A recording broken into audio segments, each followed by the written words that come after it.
Before we get into today's podcast, small warning, it does contain spoilers of the movie WALL-E, so you have been warned. Hello, welcome back to a new episode of a podcast. Thank you for tuning in.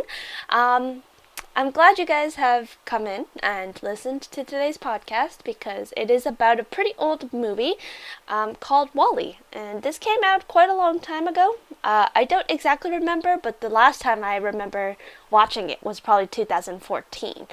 Other than watching it with my editor 2 weeks ago because we needed to refresh our brains. But yeah, Happy Chinese New Year. Or Happy New Year, as I was told is better to say, because nowadays, actually no, I was just told to say it like that, so Happy New Year, guys. I thank you for tuning in. Today's episode is about WALL-E, and the reason why this episode is about WALL-E is because oftentimes I talk to my friends not all the time about robots, and nowadays there are androids, there are AIs, there are lots of things like Cortana or Siri or Google, like information is at our fingertips. We no longer really need to go to a library in order to get information, and much better so because nowadays coronavirus and surfaces and Omicron and variants, and we don't know when this will finish. Like, I could only imagine back in the day when if we had corona back in the day, we'd all just drive each other mad because we wouldn't have, like, the internet kind of thing. And when I say back then, I mean, like, probably before I was born. So, I could only imagine what could happen. And WALL-E is no different to some degree, is a world without humans. Like, they placed all the humans onto a spaceship and decided to blast off because garbage was building up on this planet. And I know, even though it probably will not happen because we have humans who enjoy keeping our earth clean, it could happen because there's quite a number of us who don't recycle properly or don't throw out our trash properly or just don't reuse anything that we may throw out, and eventually it just becomes in a dump. And as far as I know, for trash to be processed into the earth takes quite a long time. I was told it took like 100 decades or so. Sorry. But then again, I don't know those facts at all. I haven't lived for 100 decades, so I don't know. But yeah, it's basically that mindset for me, is that what if all the humans of the earth decided to just go on a ship and leave? Of course, them getting big, fat may pertain to the fact that all of their meals are in a cup, but then we find out that the gravity of the ship is not stable, which is why they become a bit bigger, and their muscles and their bones become to, like, start to retract, which is why they're on a chair all the time. But I mean, it's pretty much a dream come true for those who are, like, gamers, who don't want to work, who don't want to, like, do anything kind of thing. Not saying that gamers don't do anything. We still have to get up and use the washroom, but if we could do that at the convenience of just sitting down and being towed around places, I'm sure it would be a dream come true for some of us. But for me in particular, because I'm quite active, I don't think I could sit down for that long and whatnot, but gaming for hours on time after I'm done work is definitely something I enjoy doing. But sitting down for work all the time is something I never pictured myself doing, which is why office jobs tend to scare me quite a little bit. So that's a thing. Of course, most gamers who do decide to do gaming full time do sit down sometimes. Of course, there are those who decide, hey, I'm going to be a Just Dance gamer or a active gamer or like a review gamer for like things you can play on your feet.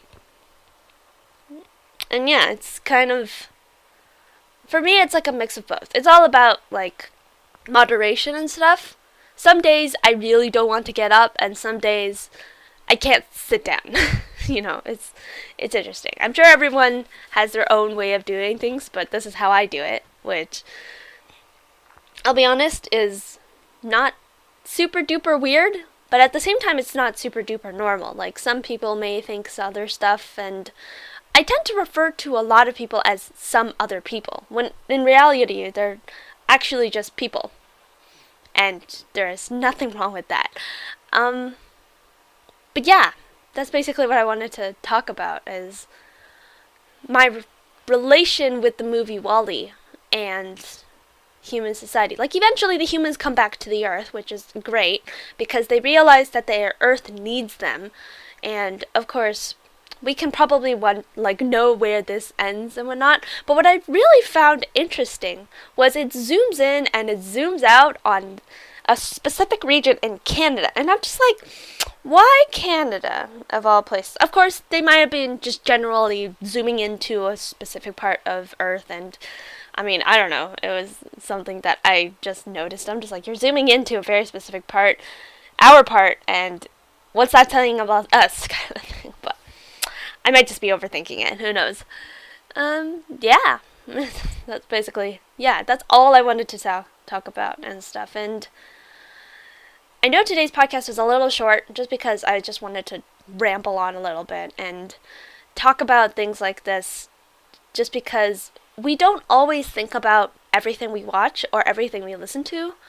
And Disney makes it really good in putting it into somewhat perspective. If you guys haven't watched my first episode from the first week of January, go back and watch that. But Encanto was something that I really enjoyed watching, and something I'm really good at. I'm really happy to relate to is that you don't have to be a magical family to realize you have problems, and that's part of what is being in a family. I look at people who are going into relationships or deciding they want to be with someone, and I look at them and I'm just like, there are going to be so many challenges, so many possibilities, so many outcomes that could happen, but to me, it's all in God's hands, and that's my decision. It's kind of beyond our control to control what happens when you're being put into a relationship with someone. It's kind of difficult to explain, I think it's something that should come naturally, and that's what I realized about most of my friends talking about their relationships, is that things that happen naturally tend to happen with a little bit more ease, and not saying that it doesn't come with its challenges and its sorrows and stuff, but it definitely does. And you can either grow in it or be stumped by it for the rest of your life, kind of thing. So yeah, thank you guys so much for watching. It was fun to review 5 of my favorite movies with you guys, and next week I am pleased to announce, maybe put some trumpet here,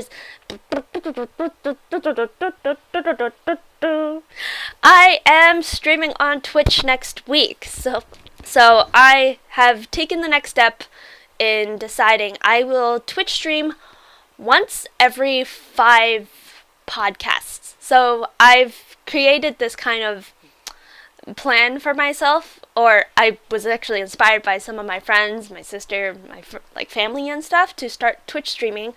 And this is kind of a time to hang out, watch me play games or sing or anything you guys really want to hear me or do stuff together, just to hang out. And this is a time to kind of get to know you guys as well. So be sure to tune in. I am trying to get affiliate with Twitch, so the more people who join, the better, and that will be awesome. A great time to just chill, to relax, to listen to some music. I'm not sponsored by any musicians or anything, but I will have my Spotify playing in the background while I'm streaming, and a lot of stuff happening, kind of thing. I don't have much of a big schedule for my first Twitch stream, but it would be awesome for you guys to join me. I'll provide that link below, and I'll see you guys next time. Alright, see you next week for my Twitch stream. Bye!